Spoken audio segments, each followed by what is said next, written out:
Hey guys, CardTech710 here with another video.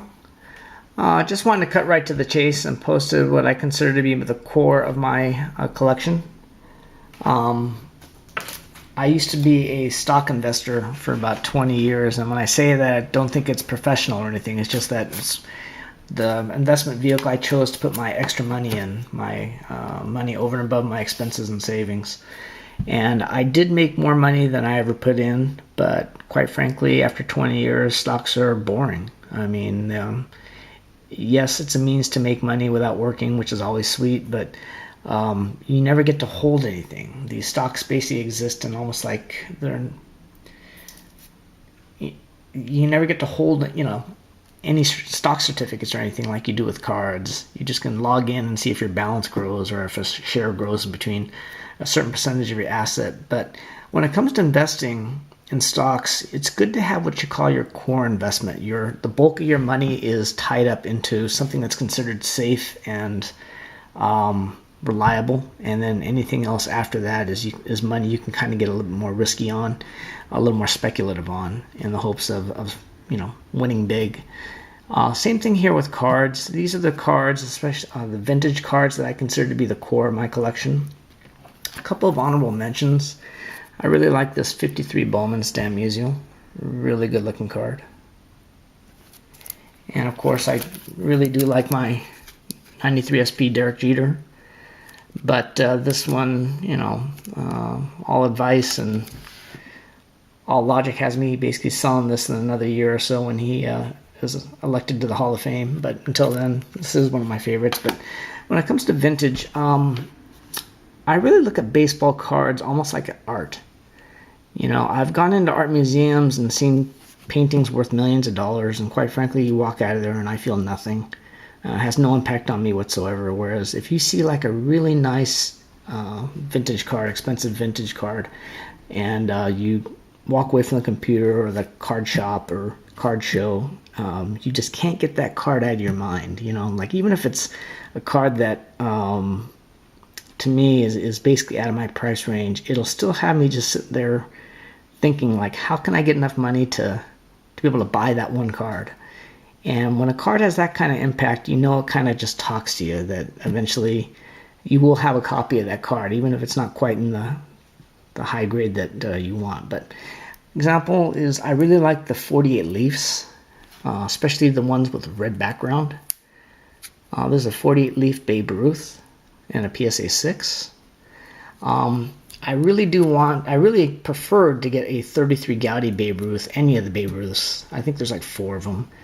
But one hasn't really come along in a decent grade in my price range. So seeing this, I just had to have it. Ironically, 1948 is the year that Babe Ruth actually died. So it's almost like a memoriam card of Babe Ruth, rather than, the 33 would have been like when he was actually playing. But 48 is still a great year, great looking card. Not the best centering. Centering on top to bottom is actually really off, but they kind of mask it well because of the border, the black border versus the top white. Another 48 Leaf, much better condition, is the Ted Williams and a PSA 7.5. This one's much better centered. Really good looking card too. Then you have the 51 Bowman Mickey Mantle. A card I've wanted for a while. I should have bought it sooner, but the prices on these just keep going up and up to the point where I would have been priced out. Where not the best centering, but look at this color. I've seen other 51 Bowmans that I was going to buy a PSA 4.5, but the background almost looked gray. The card that's almost 7 years old, it's probably been out in the sun here and there. It's really hard to retain this type of colors, and that's, to me, the 4 qualities of a card: corners, centering, surface, and edges. Centering is most important as far as eye appeal goes, but for that one, I was willing to forego the centering, which is obviously this one's not real good, but the color on this was just so great that I'm very happy with this card. And lastly, my last pickup, big ticket pickup, as I call it, is a 54 Topps Hank Aaron. PSA 4, centering's pretty good. The seller actually cut me a break and gave me a nice discount, which made me pull the trigger on this. So what's cool about vintage cards, and especially ones like this that are like artist renderings rather than photographs, even though they're based on photographs, is these guys actually existed. These are legends that at one point or another did truly exist. And that's the difference between baseball cards and, say, like, a work of art where you have like a picture of some god like Hercules or something. It's all on legends, but these are baseball legends that they achieved these incredible feats, not on steroids, like we can say about some of the other more recent big baseball stars, like the McGuires and even the Roger Clemens. These guys were on things, but like Babe Ruth and Mickey Mantle in particular, the funny thing is these guys were like absolutely, if not hungover, just downright drunk when they achieved these feats. So to be able to hit 500-foot home runs when you're drunk off your ass, I think is pretty amazing, if not legendary. It really makes you think, would they actually be better ball players if they were sober, or if they didn't drink during games or night before games, or would they hit less stellar numbers than that? But even then, still pretty cool. This here represents my last big ticket purchase, at least for a while. Big ticket purchase for me, I define as anything over $500. And the reason why is I'm getting married this Saturday. So going forward, anything that I would consider to be a big ticket purchase will now require me to discuss that with my wife. Sorry to say, but it's a fair thing to do. This is a hobby after all, and this is our money that I'm spending in order to get these things. But I like to think I know what I'm doing, or at least I'm sure I'm having fun with it. So sure she can respect that. Having said that, as of today, I got this in the mail. It's 83 Topps Ryne Sandberg and a PSA 10. I really liked Ryne Sandberg, and I really like this 83 Topps set. I have a Tony Gwynn and a PSA 9. I don't have the Wade Boggs yet, and I'm in the midst of getting a 83 traded Darryl Strawberry. There's another card I want to get. But the cool thing about Ryne Sandberg is when I used to collect before in the early 90s, he had, in 92 I think it was, he became the highest paid baseball player for a while when the concept of the first real big contracts, anything over $5 million came out. Bobby Bonilla was the first to sign like a $5 million a year contract. And Ryne Sandberg in 92, I think his average came out to be like $7 million a year.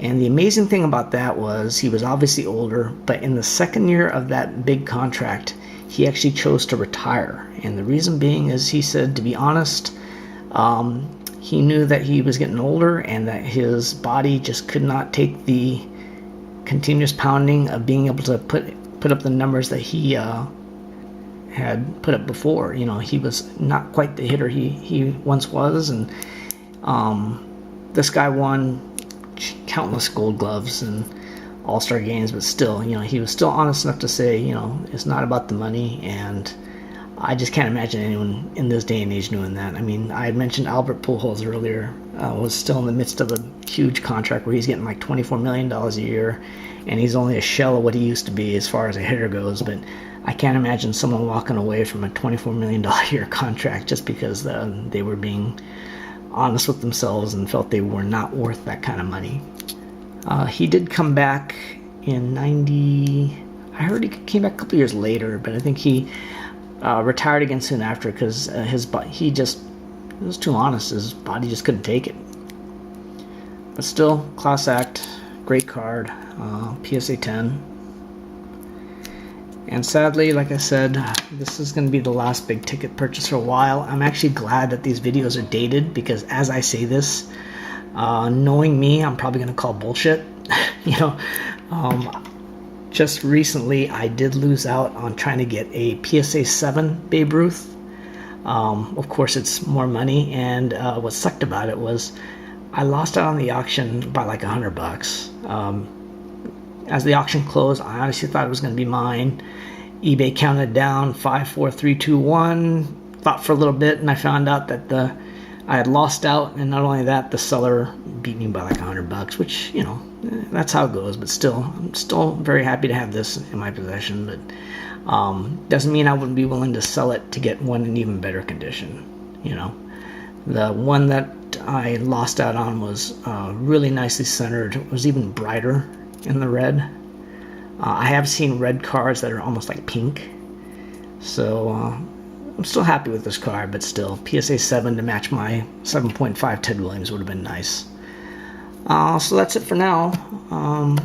Like I said, next video I post, I still have plenty to post, plenty of other cards I have, but sad to say from here on out they will not be as grand as these cards, but still, like I said, it's only temporary, and I'm sure that at some point I'm going to change my mind on that. But anyways, thanks for watching, and I appreciate all your comments, and for those that subscribe, talk to you later.